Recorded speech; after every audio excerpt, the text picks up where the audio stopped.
Salute wrestling friends, welcome to the Figure 4 TV, also known as the Goodbread Wrestling Channel. Hit that like button, and today we gonna talk about AEW's Adam Copeland, that's formerly known as Edge. He stands up for WWE's Jey Uso. You know, with all of the backlash about Jey Uso winning the Royal Rumble, fans in the IWC, they still haven't gotten over Jey Uso winning. And Edge, he recently was in Australia because of the AEW show in Australia, and he went on an Australian radio station, and he had an interview, and he had this to say about the fans hating on Jey Uso. Fun, why are you doing it at this Well, why stage? bother, Yeah. And so I really have tried not to get too bogged down in any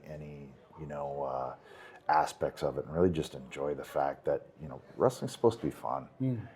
It's gone to this place of like micro pulling apart and rating things, and it's like, Yeah. man, when I went to wrestling shows, it was just to go to have fun. Yeah, it's like the whole discourse recently with Jey Uso. Like, I don't know, the crowd really seems to like it. Why are you complaining? Well, there's always going to be people that just complain to complain. Yeah. Because they're probably not happening in their own lives. Their own lives. Broad paint strokes there, but generally speaking, and it's like, just have fun. Just have fun. Like, when did it become this thing that we need to judge like the Olympics? Yeah. Like, how much has that changed, like, fun. wrestling for you though? Now that it's like, I just want to have fun. I don't pay attention. Okay. Like, and also I'm at a stage of life where wrestling doesn't take up my life. I have a family, I got 2 kids, I got responsibilities, and I'm still acting, and I'm still like, there's a lot, we created a fitness product, like there are a lot of things going on. So I'm not sitting down thinking about wrestling 24/7 the way I used to. Yeah. And I had to then. But now, navigating from this space, I'm here to have fun and here to help. That's pretty much it. And hopefully I end up doing both. Edge is 100% right, and I have said that time after time on this channel. Fix your life before you come reaching for this entertainment, guys. You have to have your reality in some type of order before you escape it and come to this wrestling, basketball, football, whatever it is, whatever your choice of entertainment is, you got to make sure you have your reality set, because a lot of people escape their reality and then come try to control this. And this is entertainment. This is supposed to be for fun, guys, for kicks and giggles, for conversations. But a lot of us take this stuff, especially those in the IWC, take this stuff way too serious because you're not working on nothing. You're not building nothing in your reality. You think other people got it easy or got lucky. Of course, you're the person most deserving of praise, and because of the previous mentioned excuses, you never got to fulfill your full potential. Everybody else got lucky. They had help you never had access to, people who opened doors for them and served them what was rightfully yours on a silver platter. They didn't have the start you had, so obviously they shouldn't get it. Your own personal experience is blinding you to the point where you're unable to see beyond the surface. You are judging others based on your assumption of what their life is. You might even be right to some degree. Some people have it a lot easier than you did, but that doesn't take anything away from them still putting in the work. We are responsible for making the most out of the hand we've been dealt, and their success doesn't take away your ability to improve your own life. Here's a big takeaway we want you to remember. Comparing yourself to others is the biggest killer of happiness. Feel blessed for what you have, because you don't know what the other person might be missing that you're taking for granted. Now, all the hate that Jey Uso is enduring is unnecessary.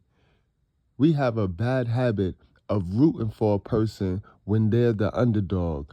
But the minute they become the fan favorite, we want to pull them down. Why? Why is that? We could root for somebody that we feel we're better than, but the minute that person do better for themselves and we no longer feel that we're better than them, we can't root for them no more.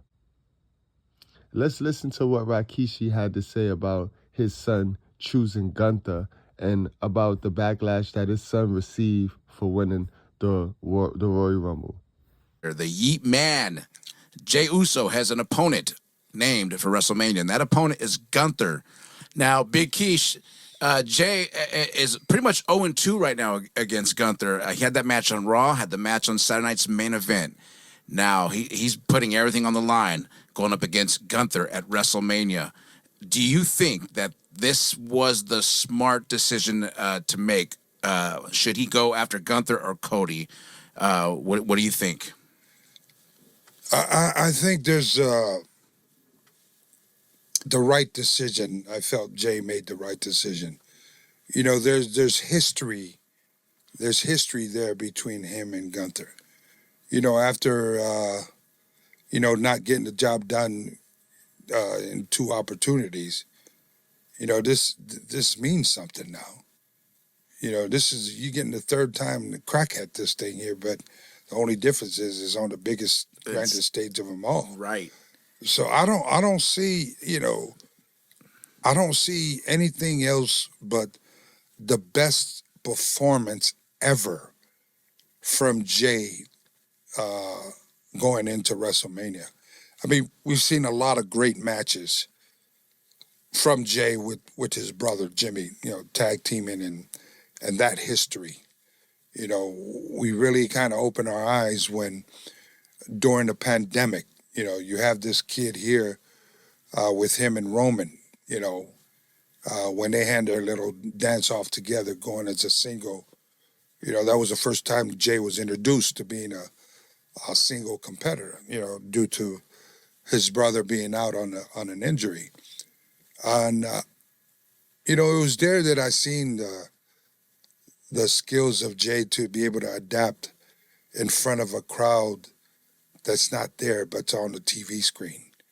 Can you imagine how hard that is to perform during a pandemic, an arena full of TV screens, and to be able to carry the weight of the company during that time? Right. Those that perform day in and day out, every week, knowing that there was COVID out there, but they went and put their bodies on the line, jeopardized their family being out there, possibly can catch something, take it home to their kids. But no, that didn't happen. They went out there and did what they were supposed to do to be able to entertain and perform for the world during these times, these dangerous times. But it was there when I seen his skills to be able to capture a crowd on TV screen. I've never been able to, was never in that type of situation in an arena with TV screens and you're performing. I don't think there was ever any other entertainer ever done that before, being into an arena and perform in front of TV screens like the WWE did. So my point is this, that Jey was prepped up all the way. This just didn't happen because of Yeet. This happened because they seen a kid who was loyal, who put in the work, who you hardly never see or hear anything about negative about this kid. And his drive was to be able to, okay, I got to prove something to himself, not to the family, not to the company or anything, but to himself as a pro wrestler. Can I do it, step out the shadows of my brother and be able to get out there, perform, and make a name for myself? Just myself, make a name for myself. And years later, what was that? We had the pandemic, 2020 or something like that. I mean, we're talking 5 years later. 5 years later, he finds the Yeet. The people attaches onto the Yeet, but they also attached onto his career. How long the journey was for this kid here to be able. We loved him before, but we really love him now. is because we're so happy that he has got a chance to be able to, his dreams are like all the wrestling fans' dreams. There's kids that are probably out there like, will they ever look at me? Will they ever give me a chance? Will they ever this, and the other? And then, to be able to see, my son out there doing it, man. Hey, it's bigger than him. It's bigger than any wrestler out there. If you understand what it is to go through of what all an entertainer goes through, the ups and downs. Sometimes you feel like you're not ever going to get over that hump. And then when it's finally recognized for your work, for your expertise, for your attendance, for your, being the guy that is not a liability to be on the poster to represent a big, huge company like WWE. Come on, man. Ain't nothing given to that kid. You can't tell me that something was given to him because, because he's Jey. Have you ever seen an arena that lit in so many years? Have you ever seen them? Did you ever see a John Cena arena go like that? Did you see a Rock arena go out like that? Did you see a Rikishi arena, Too Cool, go like that? As soon as they hit, and then on top of that, people invested in it when they come singing your song. Mm-hmm. They know every single word. I tell you what, I got a grandson that's 5. He knows every single word on that Yeet track. Come on now. Yep. Tell me that the Yeet is not transcending into the newer generation. And for those that are out there that, I've watched, people had tagged me a few things on the McAfee video that Jey did, right? Oh, yeah. McAfee, he brought up a point to where he says, what do you think about these people here, some of the fans that, are hating on Jey? I love that he didn't speak as the character. He spoke as Joshua Fatu. And his answer was, everybody's entitled to their own opinion. They don't walk in his shoes. They don't wake up and do what he does. He's tunnel vision focused, as he should be,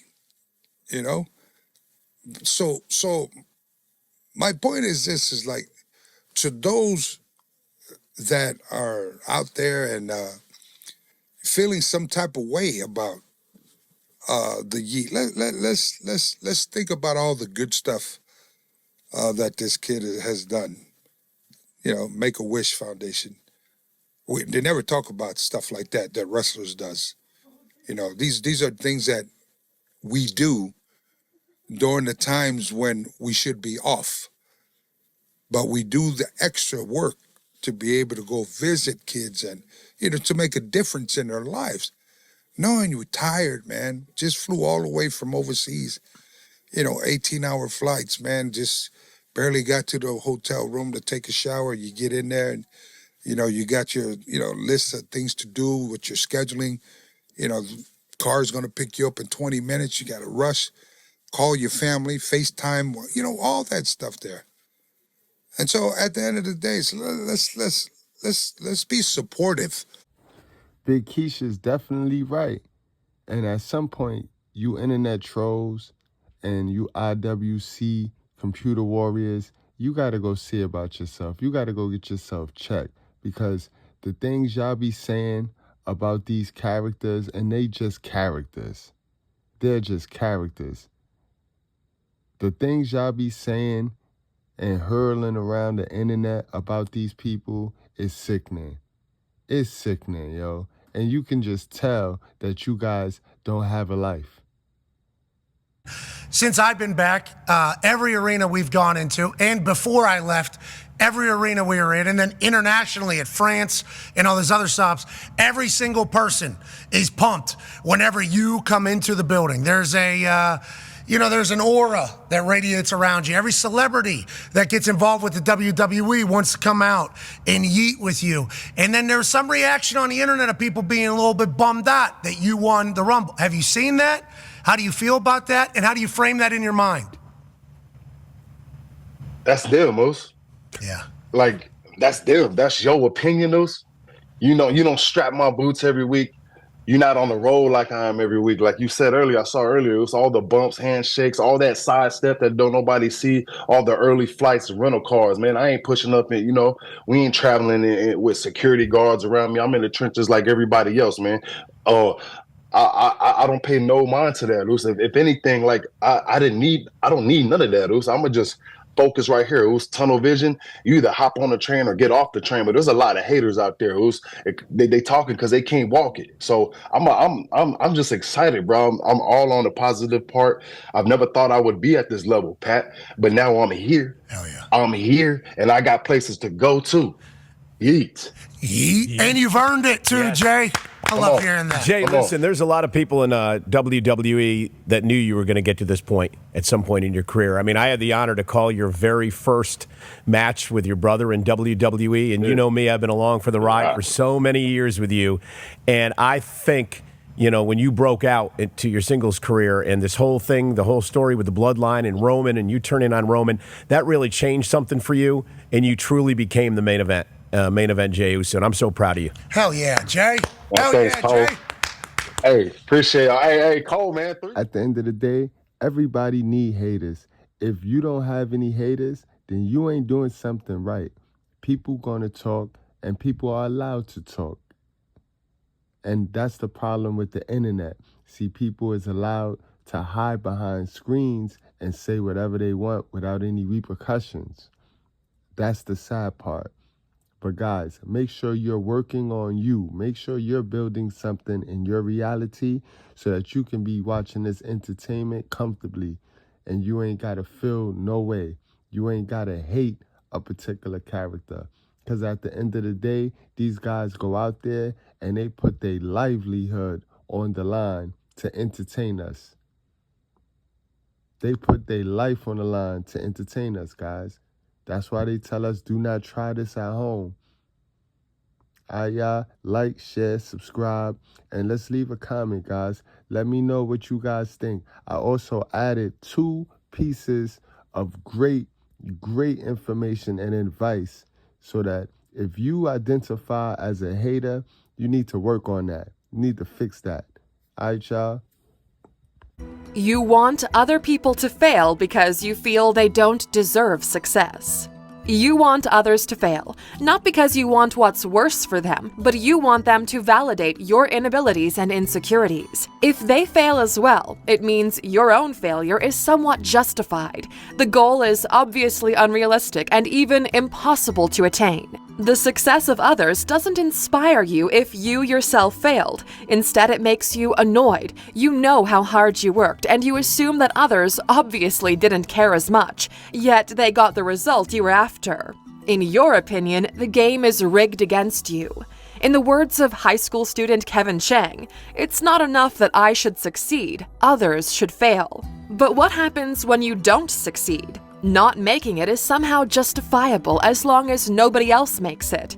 If you grew up in Eastern Europe, you might be familiar with the expression, "It's all fine as long as my neighbor's sheep dies as well." A common saying about how one would rather have everyone live in misery than others having more than themselves. But what if others deserve what's coming to them? What if you simply were not good enough, not smart enough, you didn't work hard enough, and they did? This is a wreck. He's moving like an uncaged animal. No lie, he's wild in there.